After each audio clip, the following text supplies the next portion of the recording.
es momento de pensamiento crítico. Tenemos ya a Pilar Vela, miembro de ACE Democracia, para hablar de cómo fortalecer la participación ciudadana y cómo desde los observatorios ciudadanos se puede también fortalecer los procesos de transparencia y la lucha contra la corrupción. También luego tendremos a Francisco Sierra, presidente de la Unión Latina de la Economía Política de la Información, la Comunicación y la Cultura, para hablar sobre el Congreso de Políticas de Comunicación e Integración Económica Intercontinental. Bienvenidos entonces a Pensamiento Crítico. Pilar, qué gusto tenerte en Pensamiento Crítico. Muchas gracias, Carlos, por esta oportunidad. No, es mi obligación dar voz a todos aquellos que tienen algo que aportar a la democracia. Y por cierto, la participación ciudadana se viene hablando más, menos de 10 o un poquito más de años, más años incluso. Pero daría la impresión que la participación ciudadana, que tiene que ser un eje central de la democracia de cualquier país, no termina cohesionándose y no termina articulándose dentro de la vida del país. Falta decisión política, los ciudadanos no tienen las facilidades de organizarse o de instrumentar mecanismos de participación. ¿Cómo entender la participación ciudadana sin la necesidad de la corporativización y más bien desde la acción?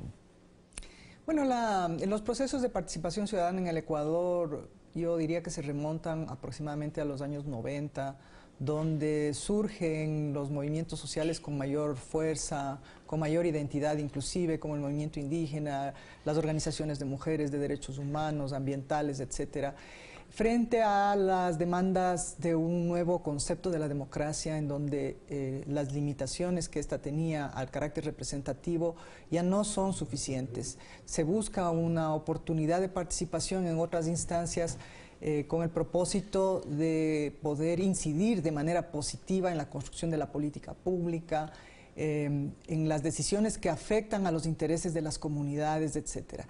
Ese proceso yo creo que dio lugar inclusive a los cambios políticos que se dieron en la última década.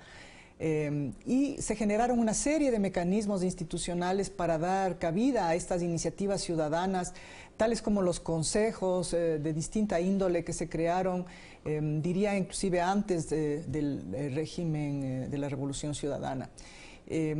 Estos mecanismos creados sufrieron una transformación importante en estos últimos 10 años y efectivamente creo que algunos de ellos se corporativizaron, de manera que la participación ciudadana sufrió un cambio importante a través de los vehículos dentro de los cuales tenía que dar lugar.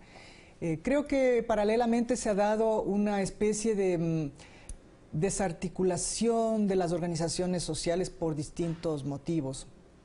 Es indudable que al momento no existen organizaciones ciudadanas con la potencia que existían probablemente hace 10 años.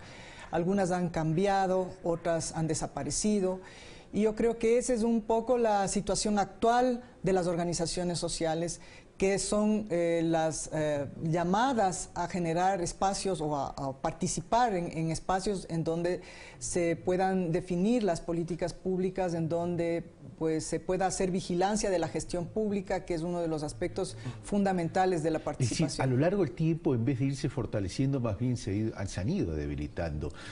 Yo diría que dos cosas. Se han debilitado algunas organizaciones importantes de la sociedad civil y hay otros procesos paralelos que se han ido gestando, de manera que en un cierto momento no se podía comprender bien qué actores políticos nuevos han surgido y cuáles perdieron vigencia en un momento determinado.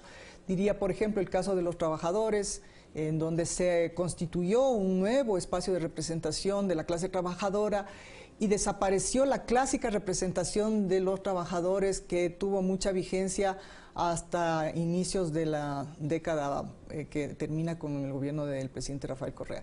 De manera que sí ha habido cambios, pero esos cambios yo creo que se han dado en el contexto también de confrontaciones fuertes con actores tradicionales de la representación social, como los ambientalistas, como las organizaciones de mujeres también, otros actores de derechos humanos, inclusive periodistas, etcétera.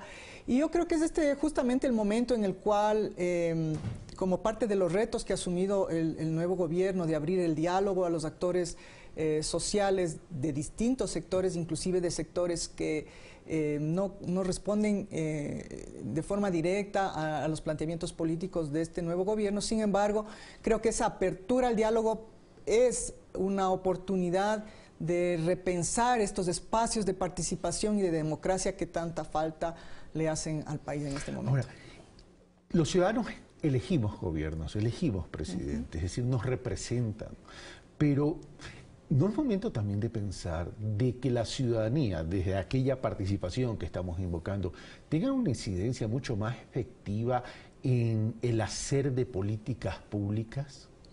Bueno, de hecho, la propia Ley Orgánica de Participación Ciudadana genera y permite esos espacios, exige inclusive a los gobiernos autónomos la creación de las instancias correspondientes para la participación ciudadana a través de las asambleas, a través de la rendición de cuentas, a través de los presupuestos participativos. Es decir, existe actualmente en el país una estructura que permite esa participación en la formulación de políticas públicas, en la formulación de presupuestos, en el seguimiento de la gestión, en la transparencia que se exige a toda institución pública respecto de su gestión, a la rendición de cuentas. Sí existen unos mecanismos institucionalizados. Tal vez lo que haría falta es que haya representaciones más visibles de esa actoría social que actualmente no se reconocen o no logran realmente rebasar estas instancias y tener una actoría propia, no marcada por la institucionalización desde el Estado, sino desde su propia vocería, y que esa vocería sea efectivamente reconocida y legítima, como es la expresión de todo ciudadano en el ejercicio de sus derechos. Yo puedo pensar diferente y puedo tener la posibilidad de pensar diferente y de expresar esas diferencias en el marco del respeto, en el marco de los derechos, pero puedo expresarlo y canalizarlo a través de las instancias correspondientes. ¿Cuáles son las barreras entonces que tienen estas organizaciones ciudadanas y sociales para poderse introducir dentro de la toma de decisiones, ya sea en el hacer política pública, ya sea en el participar dentro de los presupuestos participativos, valga la redundancia, o ya sea incluso dentro de observatorios ciudadanos de tal manera que tengan representatividad ante la ciudadanía para establecer procesos de transparencia y lucha contra la corrupción? Creo que sí se puede diferenciar la participación de la ciudadanía en espacios como, por ejemplo, los presupuestos participativos, donde efectivamente en una asamblea se resuelve el uso de los recursos para el beneficio de una comunidad. De allí, pues, que una vez acordados esas decisiones sobre qué se hace con los recursos, puede irse acompañando de un seguimiento del cumplimiento de esos compromisos con el Estado. Es decir, en esos espacios yo creo que hay más posibilidad de reconocimiento de los actores en el nivel más territorial. Creo que el nivel más complejo es no tanto el de la política pública, sino de la orientación política de la gestión pública, en donde realmente ya encontramos mayores dificultades de reconocimiento de esa representación. Por ejemplo, en temas complejos como los derechos de las mujeres. ¿Hasta dónde, pues, las mujeres podemos invocar los derechos que están reconocidos a nivel internacional y que en el país, por razones a veces ideológicas, inclusive razones religiosas, no se pueden ejercer efectivamente y se plantean desde el Estado políticas que pudieran inclusive afectar esos derechos? Sí, ahí es donde yo creo que se encuentra la mayor dificultad, porque esas políticas no necesariamente están construidas con la participación de las vocerías más importantes del movimiento social, del movimiento de mujeres. Se busca que haya una representación más acorde a las visiones que se apegan a quien formula la política y no a las vocerías que pueden ser disidentes o contradictoras inclusive de la propuesta de política. Y entonces ahí es donde realmente podemos ver que la participación no se logra consolidar, no hay los espacios suficientes. Entonces, eso implica que las organizaciones sociales tengan que presionar a través de otros mecanismos que son legítimos también, pero que representan una mayor dificultad de acceso, ¿no? En otras palabras, si yo pretendo dialogar, tengo que dialogar y como aquí se ha dicho ya en el país, tengo que dialogar con todos, inclusive con los que piensan distinto, con los que no necesariamente me sonríen cuando salgo a la calle. Tengo que escuchar a todos y con la visión de todos y con la opinión de todos puedo construir una mejor política pública sobre la base de que reconozco, acepto la posición del otro. Ahora, entonces la clave está, ya para ir terminando, Pilar, la clave está en el procesamiento de las diferencias. Exactamente. Yo creo que una democracia se construye en la medida en que somos capaces de reconocer al otro como diferente, pero en igualdad de condiciones. Y reconocer la voz del otro como una voz tan legítima como la propia.